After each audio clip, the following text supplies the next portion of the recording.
Ben ritrovati con l'informazione flash di New Sicilia.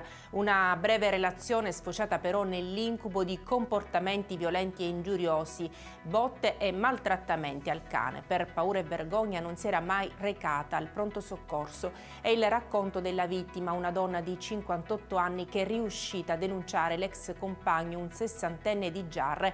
Succede a Guardia, frazione di Aciriale nel Catanese. Adesso l'uomo è stato arrestato dai carabinieri.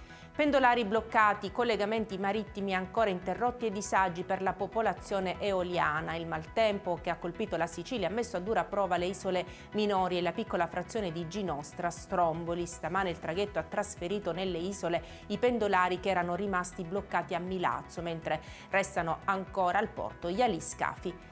Accusati di violenza, resistenza pubblico ufficiale, lesioni personali aggravate e interruzione di pubblico servizio. Sono finiti agli arresti domiciliari padre e figlio coinvolti nell'aggressione dello scorso luglio al Policlinico di Palermo nei confronti del medico di turno del reparto di gastroenterologia. I carabinieri del nucleo operativo della compagnia di Catania Piazza Dante hanno arrestato un 41enne catanese perché è responsabile di detenzione ai fini di spaccio di sostanze stupefacenti.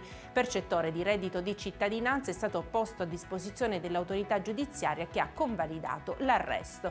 E con questa notizia per adesso è tutto, grazie per averci seguito e arrivederci.